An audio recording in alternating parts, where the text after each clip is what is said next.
that, getting hit multiple times. Coming out of that bike section, more drivers coming to blows.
Well, hello and good evening, everybody. Welcome back here to Slow Motion Broadcasting, and welcome back to the Sim Racers Group F4 Championship.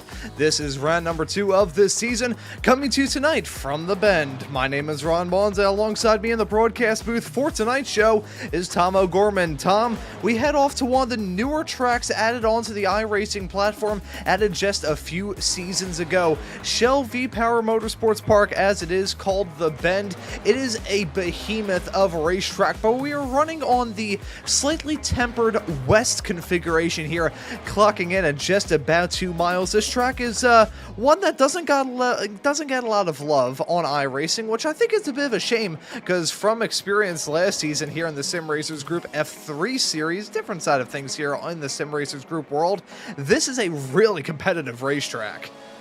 It's got so many options for layouts as well, and this is one of the shortest that it has to offer. Hello, Ron. Glad to be with you in the booth again tonight. Kicking off Season 2 here for the Sim Racers Group Formula 4 season, we're pretty much hitting all the tracks in the Pacific region, everything either on the Australian continent or in Japan. So as you mentioned, this track is fairly new and a little bit underutilized, or a little bit lesser known about, let's say, in the real world, but it's become quite utilized in the simulator here as we watch and join the Sim Racers Group drivers in Formula 4 during qualifying, working their outlaps towards the final sector of the track to get this night going. Yeah, and currently following David Borden, your third place qualifier at the current moment. So very early on in this session, just a third of it in our rearview mirror. James McDonald is currently your provisional pole sitter right now. We follow him in the number 26 as he heads his way on to that start-finish straight and actually heading his way into the pit lane. Now, we won't see this throughout the night, but a fascinating point to raise talking about the pit lane here is how painfully slow it is. 25 miles an hour as the pit lane speed limit. That's not even a snail's. A snail would get whiplash at that sort of pace. Yeah, and it's funny that they talk about it being a kind of a national standard in Australia to have such a slow pit lane. It's like, can we skip the realism of that part this time, maybe? Because it's so painfully slow. If you get any reason to hit the pit lane tonight will be kind of insult to whatever injury might have taken place. But with it being a fixed setup, damage off, single 20-minute race, I find it highly unlikely that we'll see any drivers on that pit lane, luckily for them tonight. Yeah, of course, no damage here in this series, as you pointed out. So if these drivers do have a bump out there on the racetrack, which is likely to be with one of their competitors instead of with one of the walls, they will not have to come down pit lane to try and repair it. You can see drivers learning the boundaries of this racetrack as we still go through this qualifying session. This is Greg Meyer holding on to the final spot inside the top 10 at the current moment. Looking at these racers as they run around this track, frantically trying to learn it, and seeing some veterans in the SRG world, including this man, Jose Navas, qualified in P2. Now, to my memory, Navas, of course, very good racer here in this series, multiple past wins, not only here in the F4 series, but also some strong runs in F3. I believe he was in that Formula 3 race that we broadcasted a little over a season ago here on Slow Motion Broadcasting, so Navas is no stranger to this racetrack and trying to flex those muscles with a P2 qualifying run with still only half of this qualifying session left. They have very good foundation to build on. As I just realized something, he is tied with James McDonald at a 117.084. It took me that long to realize. Goes for a little flat slide as well. Smoke the rear tires if you got them. A couple cars actually sitting out in that corner, but yeah, this series is just so competitive. That's kind of the first thing that stood out to me when I jumped in with last round, kicking the season off at Okayama. If you look down the grid or the timing tower on the left side of the screen, it's so close. Typically, you'd see a couple tenths between each car, maybe up to a second as we start to trickle off the top couple of cars, but here it's thousandths and tenths all the way down the board. The largest gap isn't until we get down to Jacob Guyton, who sits a scant, but in this grid, huge 4/10 back from Greg Meyer, who actually won the first round out at Yokoyama. And one of the other storylines from that round was that there were a handful of contenders that couldn't make the first round of the season, and with drops included in the championship, that is okay, but it left this podium positions and some of the top spots that others might typically take open for the taking in that first round. Now some of those drivers returning, maybe things will get thrown off a little bit more.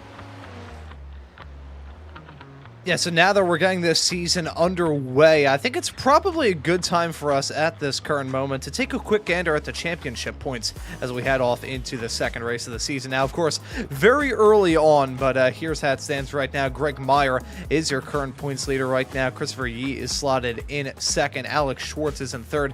Jason Trantham is in P4 with Bob Eggert completing your top five. Again, still very early on, so we look at this with only a passing interest. Well, not a passing interest per se, but there's only so much you can read one round into a 12-round championship. So just want to show the championship points as we get into this, and a new relationship in the Sim Racers Group world with the other fine folks over at Extreme Scoring. Now, we've been able to cover some of the Extreme Scoring series in the past, the XMS side of things for them, the F-Rock series that we got to cover not too long ago, along with covering the IndyCar League that they ran about about a year ago.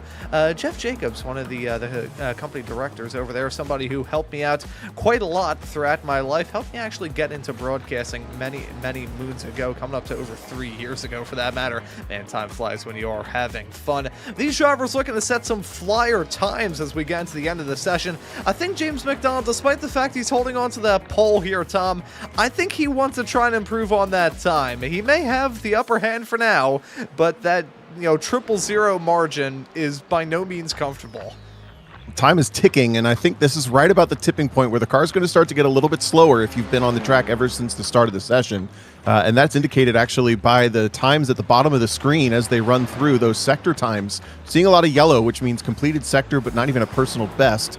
Nate Perkins has a personal best sector 1 going, but in general, we're not seeing a lot of improvements here late in the qualifying session, which bodes well for McDonald and Navas, who will line up provisionally on the front row side by side. But again, this field getting flipped on its head just a little bit after last week at Okayama. Greg Meyer was your winner. Christopher Yee was second. Alex Schwartz was third. None of those drivers are even in the top 5 right now, with Schwartz having the best go at it there in the number 6. James McDonald, Navas, Hirsch, Borden, Trantham. These are some of the names we knew would pop up a little bit later in the season, starting here in round 2. And they're going to make things interesting and a little bit more challenging. Surprised to see last time's winner in 11th, Greg Meyer, there down in the number 8 car. Yeah, so Meyer in that Taco Bell machine, currently mired down outside of the top 10. That was terrible, I'll see myself at, but not a good qualifying run for him at the moment. Still, thankfully, with enough time left, a short lap in terms of time. So a couple more opportunities left for Greg Meyer to try and strike while that iron is still hot and improve on a time ever so slightly. Even if it's just making his way up into the same sort of position that Schwartz is in, front 3 rows, that's still a heck of a lot better than being mired off in the midfield, especially with some of the tight and twisty opening turns to start off this lap. If there's any place that I would rather be up at the front than be in the midfield. Australia is kind of synonymous with having things that can kill you in the blink of an eye. The opening series of turns here at the bend is one of them. It's very true. It's so tricky because it switches back on itself 3 or 4 times really before it gets straightened out for the first time. And I think with this being a relatively newer track and a track that maybe isn't used so much, it really only was built in 2018, added to the sim here in 2020, late 2025. So it's just not as well known. I think we're going to be seeing drivers on their learning curve still when the green flag drops. And I think mistakes, both induced by others from pressure and just simply from learning, might be a storyline tonight. And in fact, throughout this season, as we go to some pretty unusual tracks, off of everyone's kind of top list, we're going to Fuji, we're going to even Oran Park at this point is forgotten about a little bit. Phillip Island is new for a lot of drivers. Adelaide Street Circuit. I mean, the list is pretty difficult, I would say, this season.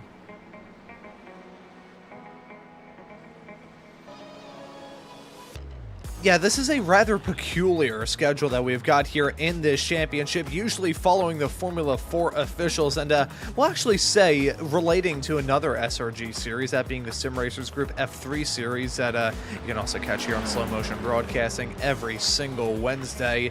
Bad time to do this. It's a shill, but hit that subscribe button and the notification bell. But no, we actually had a change as of recent with the F3 schedule. Gonna be heading off to St. Pete, the newest track added on to iRacing. I'm looking forward to seeing that, and that is going to be super duper fun a little bit later on in the campaign for them, but still early in the campaign for these 4 drivers. This is only the third race for third broadcasted race for Sim Racers Group here this series. Of course, some other SRG series that train these drivers up before they even get a whiff of these Formula 4 race cars. One driver that I do want to talk about is a newcomer here to the series, Damian Dietrich in the number 44 car. We follow him right now, currently qualified in 16th. A pretty good debut for the newcomer in front of series admin Tyler Hagan, Rudy Samudio, Cy Nathan, and Kenny Estep, veterans of the series as well. Fantastic debut for the driver of the number 44 car right now.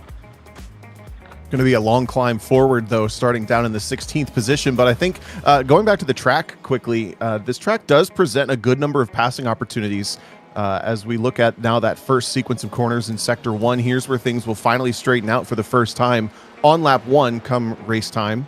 But running the shorter version of this course, this is a flat-out sweep through turn 5. into what will become an excellent braking zone into turn 6. Typically, the longer track would bend left there, but here you can open up those track limits big time, avoid that inside curve just a little bit, but the braking zone is going to be a good one, as well as pretty much every exit here, as we have kind of complicated acceleration zones. Look at these increasing radius bends. We have to then tuck the car back in for a second, much later apex. It's a really interesting layout here, and I think it is actually very nicely conducive to both wheel-to-wheel racing, but also probably puts these cars right in their draft window on maybe 3 of the straightaways on this circuit.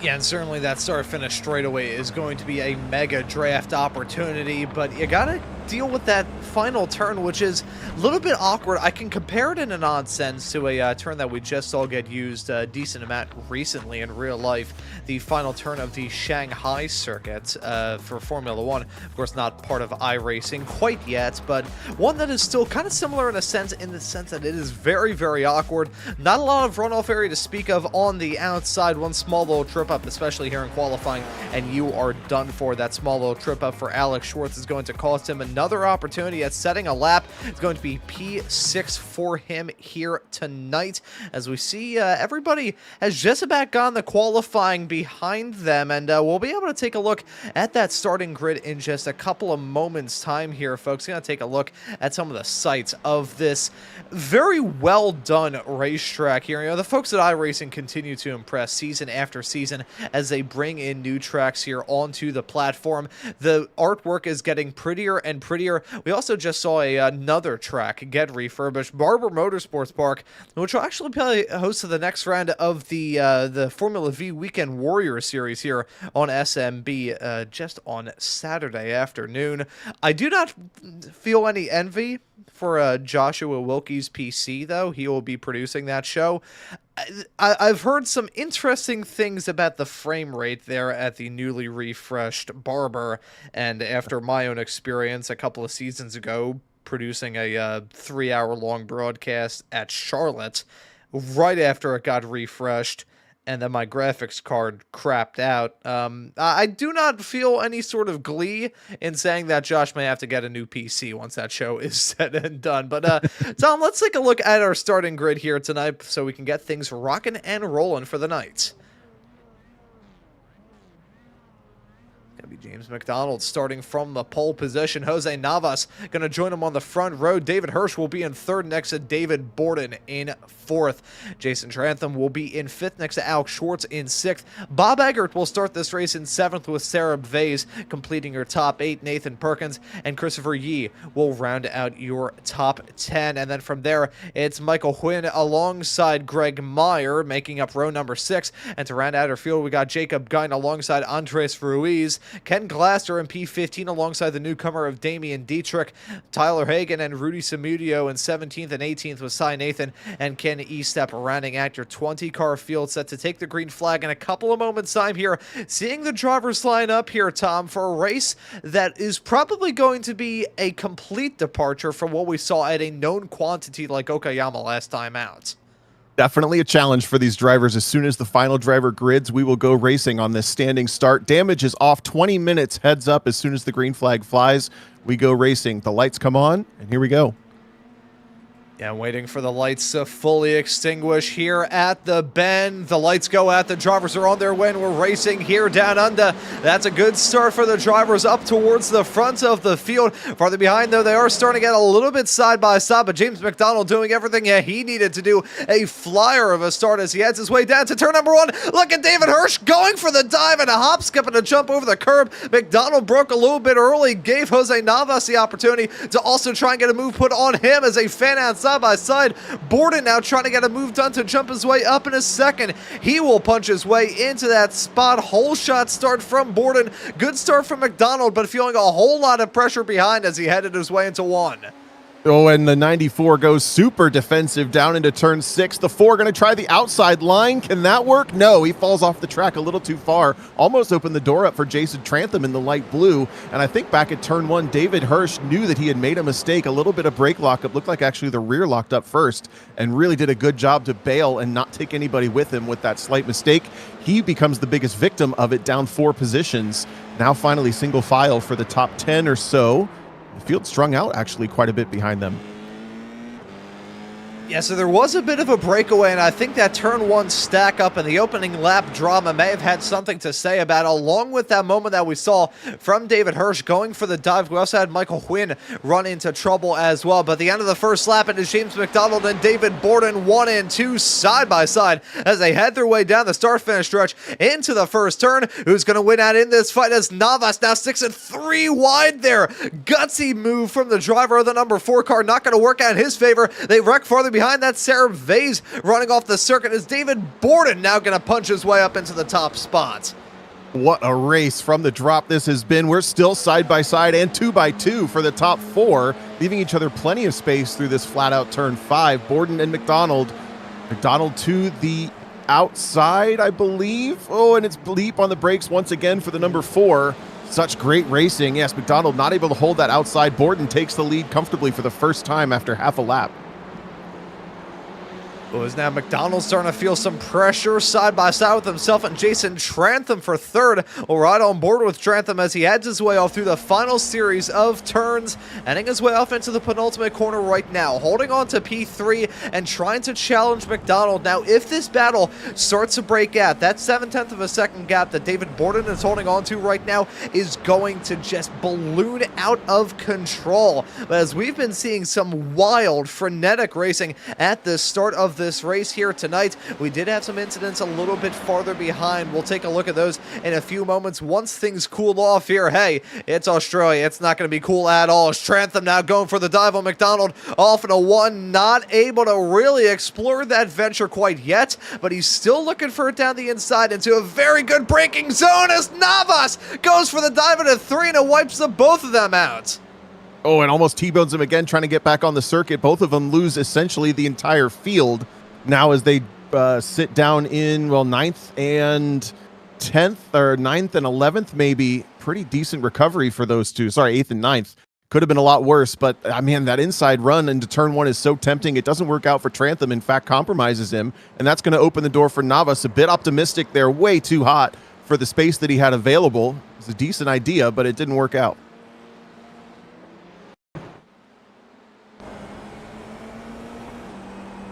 Taking another look on board with this, just it's so tempting. The red carpet looks like it's been rolled out, and then all of a sudden, with as much space as there is on this track, it just looks like there's so many options for lines available, and you can go for these over-under moves that build runs in really interesting ways. It's a great racetrack, but it is tempting in this a relatively newer driver league. It's actually a league that you get booted from if you win too much. In the best and most complimentary way, you get moved up to the Formula 3 league that runs tomorrow night, broadcast here also on Slow Motion Broadcasting. Those two, they're going to end up racing each other again for the next sequence of turns 1, 2, and 3.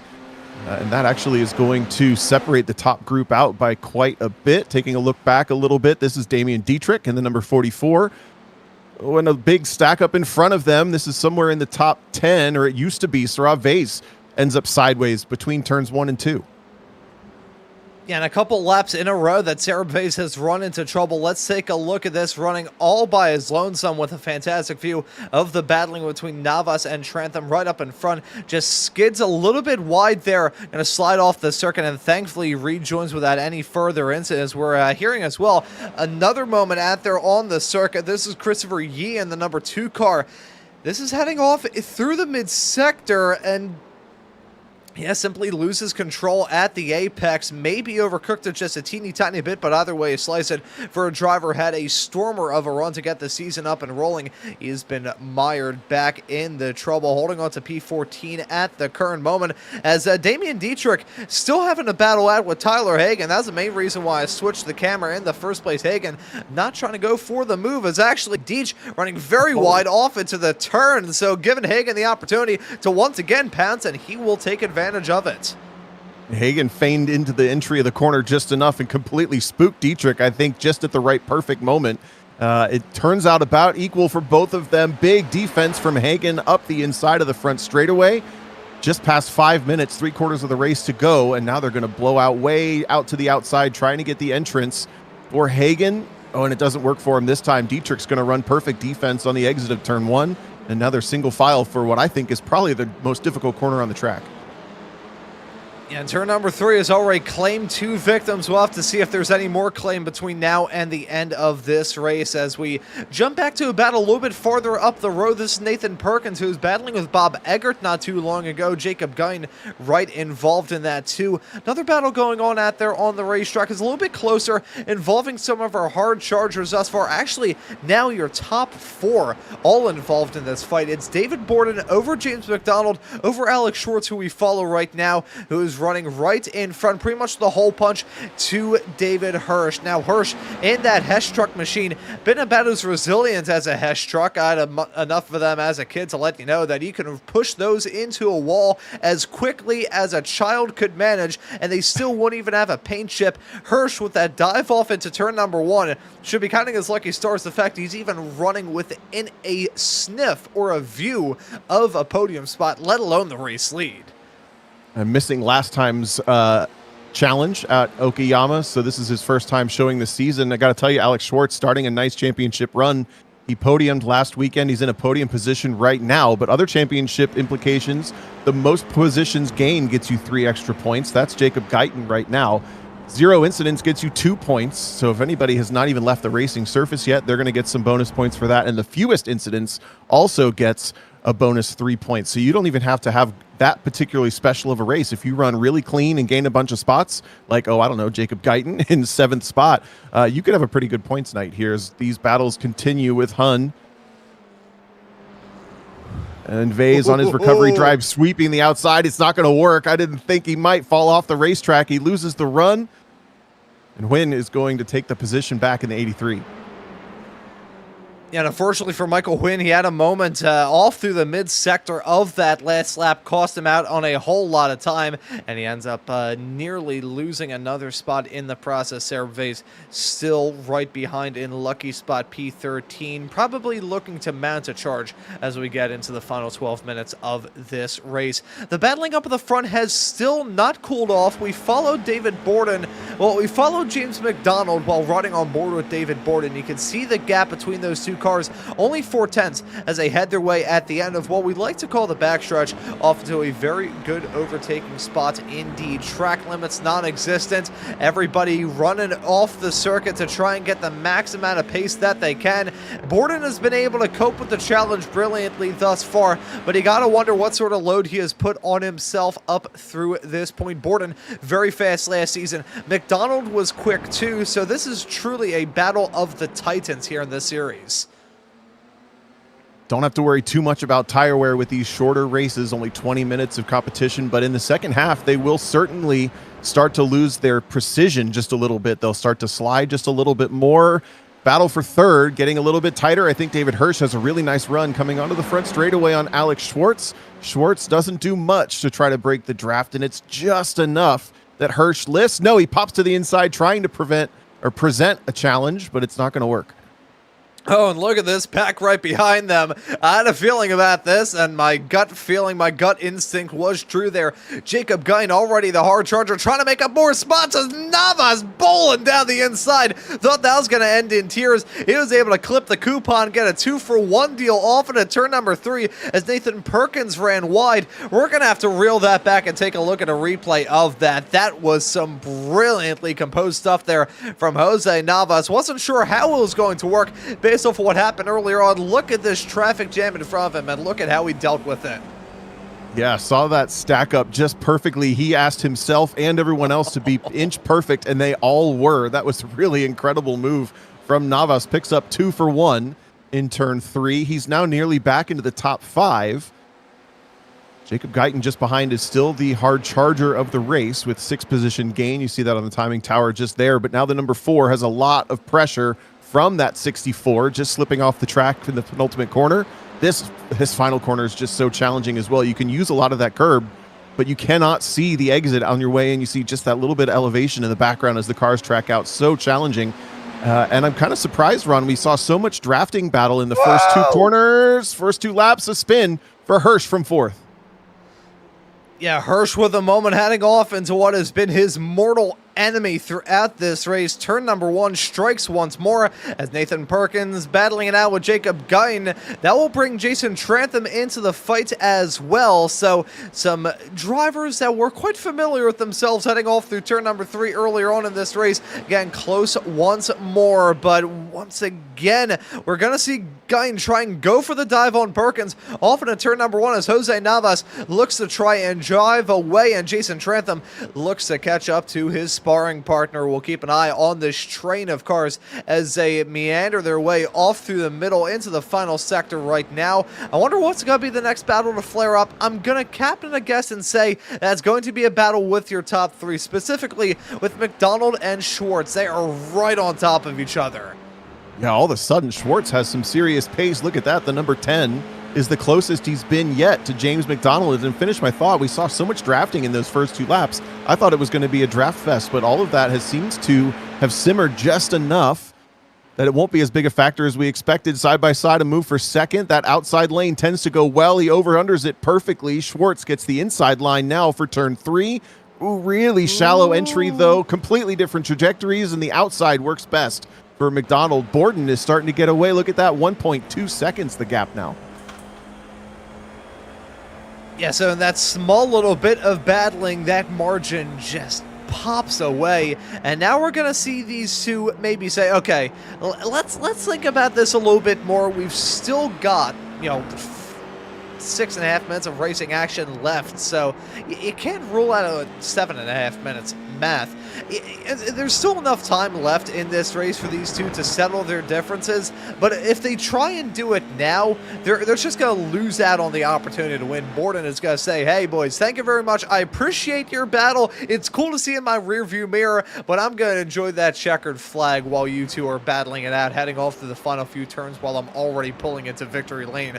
Borden, with that gap, he was feeling comfortable, but it has teetered back down to below a second once more. It will continue to teeter-totter as we go throughout this race, but if those two behind can, for lack of a better term, get their act together, Borden's got to be feeling the pressure. A little bit of co-opetition required between those two. So far, Michael Borden has put in a heck of a first 2 corners. He's closed the gap down from 0.8 in the final corner to it was as low as 5.5 at the apex of turn 3, but then as they expand back out down this run with what will likely be, I don't know, maybe less than 5 or 6 laps left in this race, it's going to go quickly. The number 5, Guyton goes around. No, Perkins goes around coming off of turn 3. Guyton off into the distance. Yeah, so unfortunately, I think it was some side-by-side racing between the two of them that ended in tears. We'll take a quick replay of this to see what went down. It's turn number 3. It's always turn number 3. Side-by-side racing, and this time it wasn't actually contact. I think Perkins just really had nowhere to go on the outside. We'll run on board with him to kind of get a better perspective of it all. There you can see them a little bit banking to help you out. And yeah, as soon as he checked up, he ran over that outside curb. And even though these Formula 4 cars, they're basically go-karts with wings, which does help them out and run over the curb slightly, they're still open wheelers. And an open wheeler and a curb go together kind of like peanut butter and cyanide. Yeah, it's a double whammy for sure when you bottom out on the curb and dip the tire in the grass. But this battle for the lead is still hot and heavy. Borden, McDonald, and Schwartz, your top 3 in that order. Now McDonald has upped the pressure on the back of David Borden. He's got a little bit of a run out of turn number 3 through 4 and 5. Is this the opportunity that he will take to take the lead back? Ooh, big defense from Borden down into 6. I think those two were chasing each other's tails a little bit too much because here comes Alex Schwartz. He's going to stick his nose into this battle right now. We'll run on board with him as they head their way off through the mid-sector. Schwartz, I think, holds the cards. Now, he doesn't hold all of them. I think they're rather evenly split, but he certainly has a good opportunity to kind of survey what these drivers are doing, although he now finds himself in the midst of a frantic fight as McDonald trying to block one way, then the other to hold on to P2 desperately, and that's just going to allow Borden to pull out to another second gap. So it continues to teeter-totter up at the front, both 5 minutes left here. Something is going to have to go down here soon that either puts this race firmly in Borden's hands or it's going to make it a three-way fight through to the end. Borden did not have this pace in qualifying, but he's got it right now, and I think it's really just the draft that's keeping the other two there. Every time they engage, they lose more time. This is hot stuff between Trantham and the 4 of Navas, who had slipped back down again for some reason. These two battling, trying to break the draft all the way down the front straightaway, and now have to tuck in single file. The back end of Trantham's car goes. Wow, he had all the time in the world to realize that that thing was spinning, and the car just didn't respond. He tried to.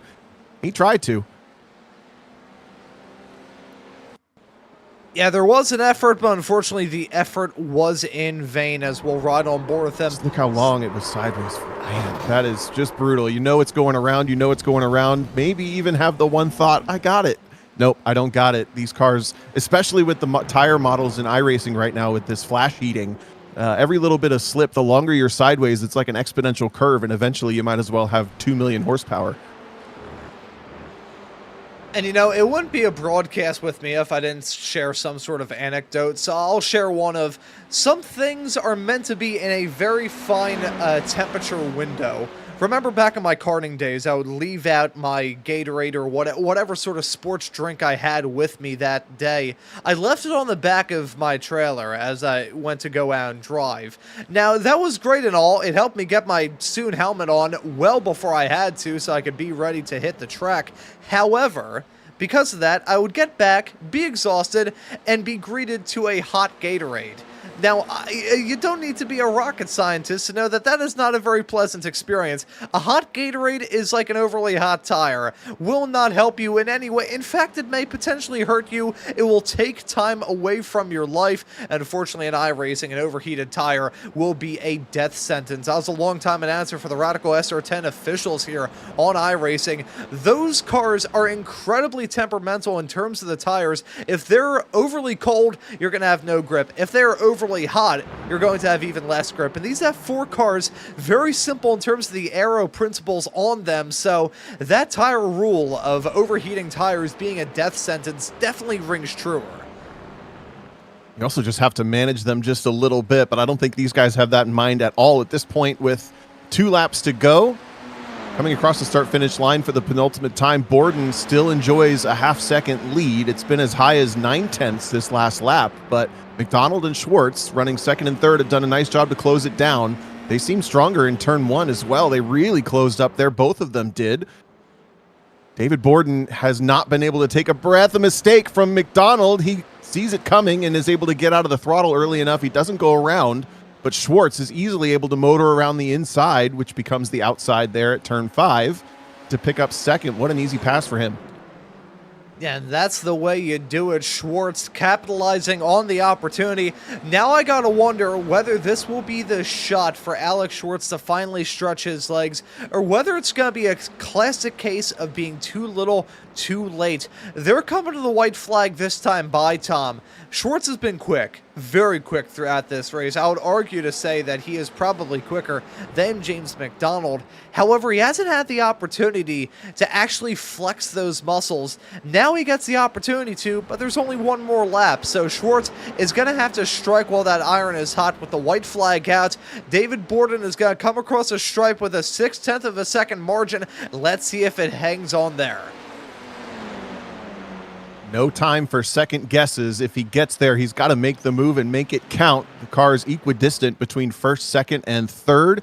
The battle for 7th is not done yet either, with Jason Trantham just on the back of round 1's winner, Greg Meyer, but all eyes on that top 3.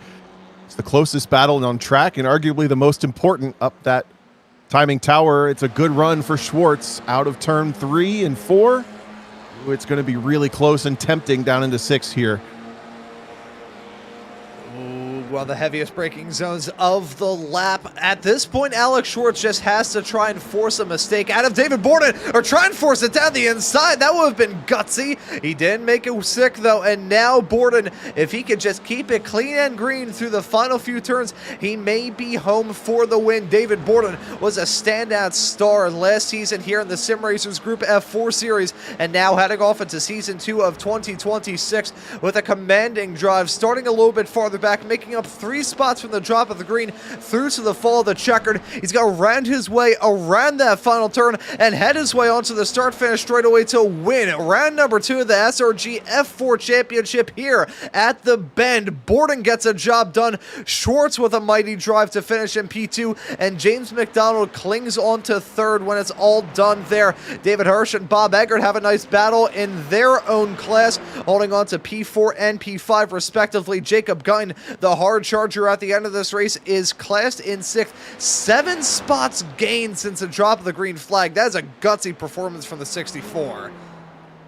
Good championship night for him, as well as Bob Eggert, who finished 5th in the first round. He was sitting, of course, 5th then in the championship. Another top 5 for that driver there in the, I guess, a throwback Pepsi liveried car. So we'll see the drivers come around the top. Yeah, top 3 will come around onto the front straight. We'll probably get some donuts and then some interviews. But what a show those drivers put on. This is really, really fun to hop in on this league. This is before the finish line. Still a battle. Tyler Hagan has found himself tripping over, who is this, Andre Ruiz, with 2 corners to go. How did they end up there? Awkward stuff. Yeah, this went back and forth several different ways. Let's follow this.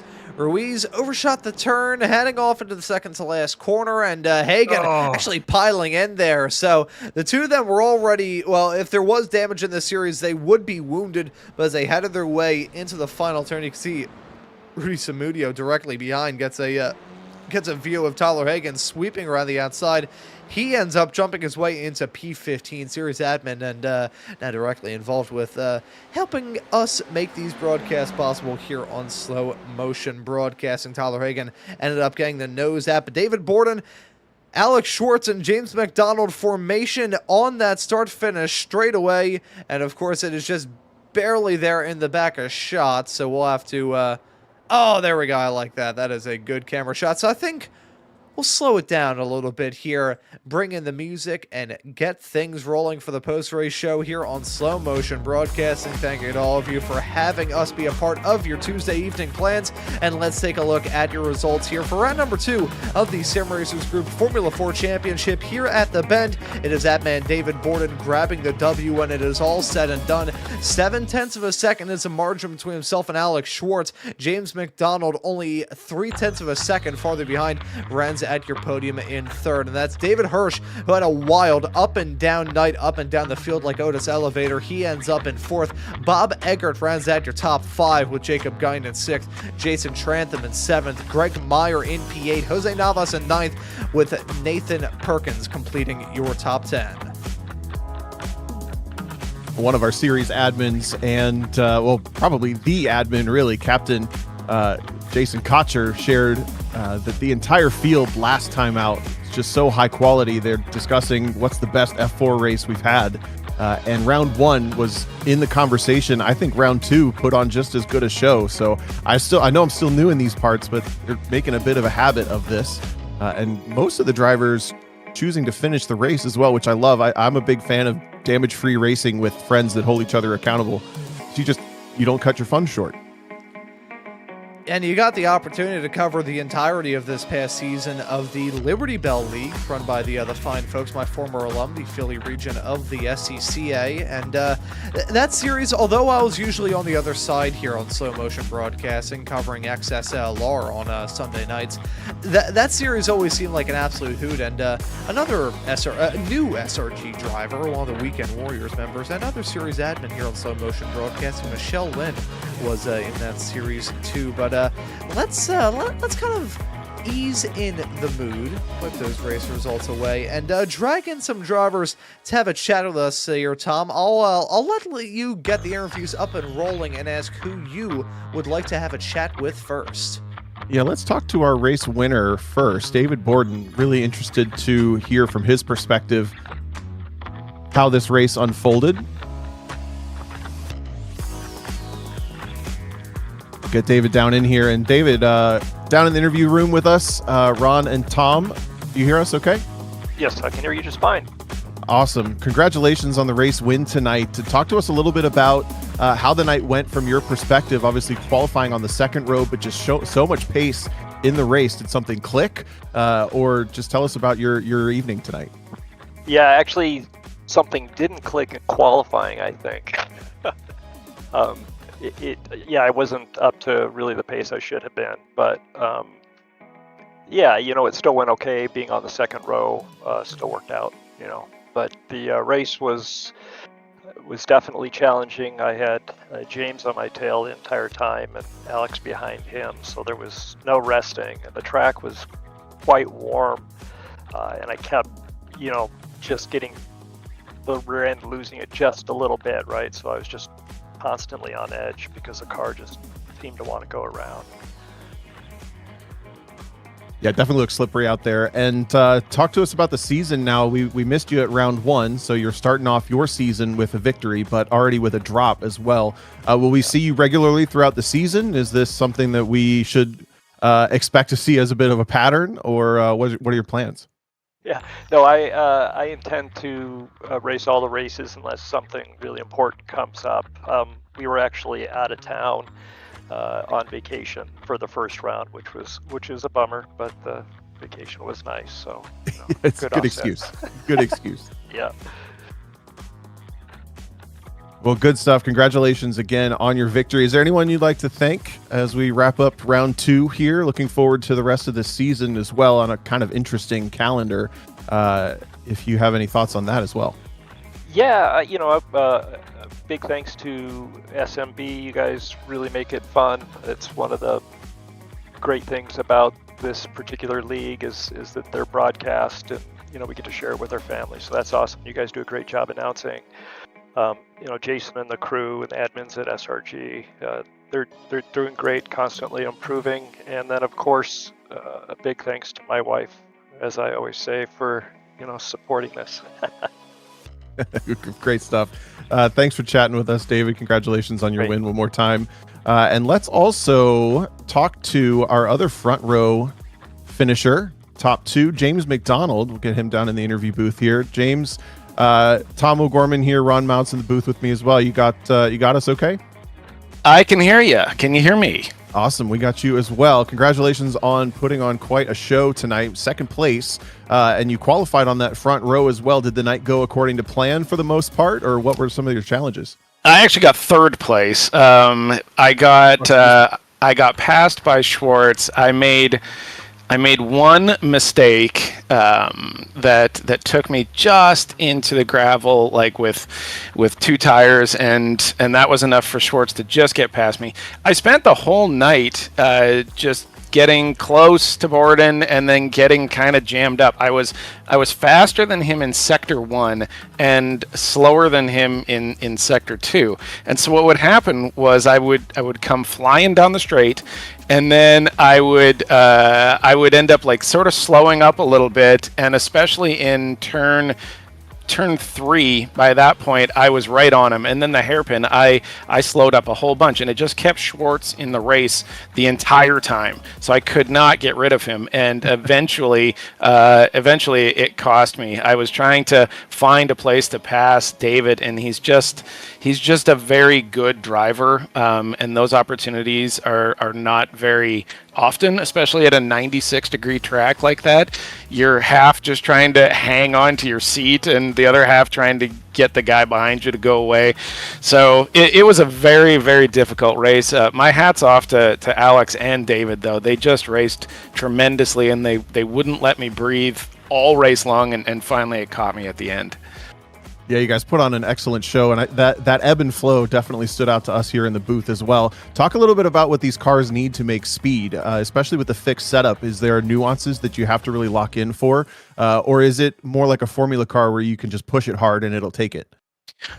Oh, the difference in the track temperature makes a massive difference in these cars and their ability to stay on the track, because they have less downforce than an F3, and likewise an F1, I'm sure, is just glued to the track. But these things are not necessarily glued. So when the track gets hot, you have a very difficult time making corners.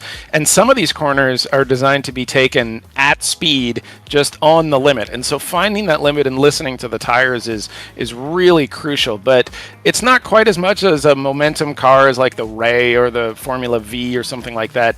But it's not quite as like, you know, weather resistant as the F3 is. I don't think it's pretty tough. I will say this: you can brake the heck out of these things. Like, you can brake to 80-90% and still maintain grip on the road, where you absolutely cannot do that in an F3. So they're very, very different cars, and the people that transition between the two, like on SRG, I do it every now and then, but some people do it like one day and then the next every week, and I don't know how they do it because they drive very, very differently. Yeah, it's an interesting spot this car hits then on the ladder for sure. Well, we had a blast watching you guys tonight. Definitely enjoy watching the stream back. Anybody you'd like to thank headed out off of round 2 tonight? Oh, I'm going to throw it out to the gentleman at Station 4. Station 4, Iowa City, follows the racing closely, and they're avid fans, and I'll throw it out to the boys over at Station 4. Very cool. Thanks a lot, James. We'll talk to you for the rest of the season. I'm sure this won't be the last time we hear from you. And let's also talk to a new driver with the season tonight, or with the series tonight. We talked about him a little bit off and on, Damian Dietrich. Hey. Damian, we got you? Yes. Good stuff. So we heard from Ron, first time joining us in the on slow motion broadcasting for the Sim Racers group. Excuse me. Talk about your experience for racing with this group tonight, what you found, what you learned, and how it went for you.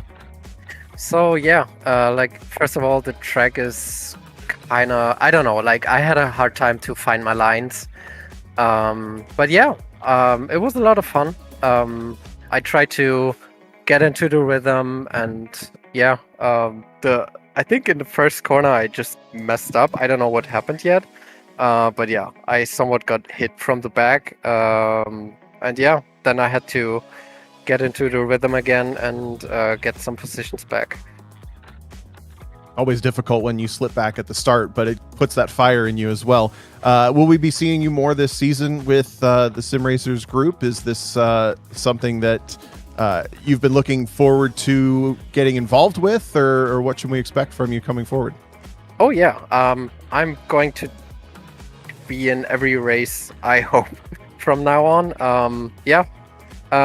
Before I did that, I was doing more like sport as a hobby, you know, like climbing, but I just decided I just want to do racing more, and that's my main like side thing now.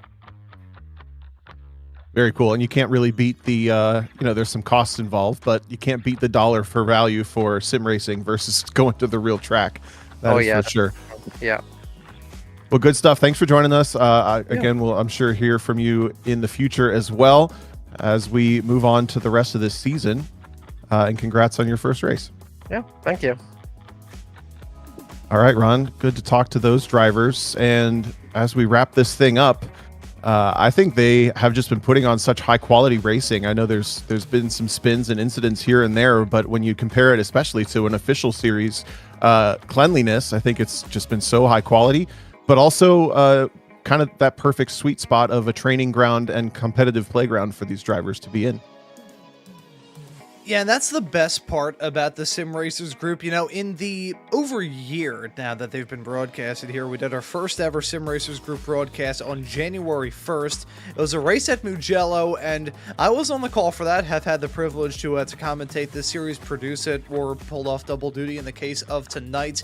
The drivers continue to impress me. The level of competitiveness in this series, you know, these drivers are still learning the ropes of iRacing, still learning the ropes of sim racing, and trying to get familiar with racetrack etiquette, trying to get familiar with racing etiquette, period. And the drivers always put on some thrilling racing week in and week out, and it's our joy as always to cover it here on Slow Motion Broadcasting. But this does not do it for the action coming up here on SMB. Far from it. In fact, tomorrow night, we've got the Sim Racers Group F3 series that'll be running at Suzuka Circuit 20 minutes earlier than these shows start at 10 p.m. Eastern Time. Tom will be on the call for that, along with the regular crew here on Slow Motion Broadcasting. I will be on the call for the Formula V Weekend Warriors at Barber Motorsports Park this upcoming Saturday, along with some more Weekend Warriors action on Sunday, with the Formula Ford and Spec Racer Ford Weekend Warriors.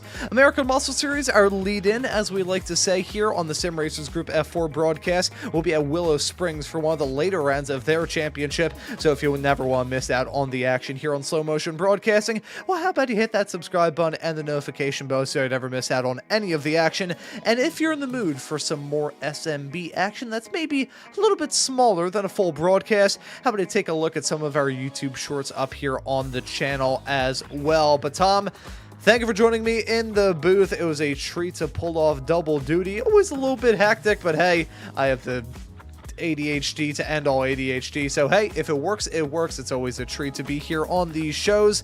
But I think for this broadcast here tonight for round number 2 of the Sim Racers Group F4 Championship here at the Bend, that will do it. So for myself, Ron Maunz, and Tom O'Gorman joining me in the broadcast booth, I say thank you all so very much for tuning into the action here on Slow Motion Broadcasting tonight, and we hope to see you all wherever it is in the not too distant future.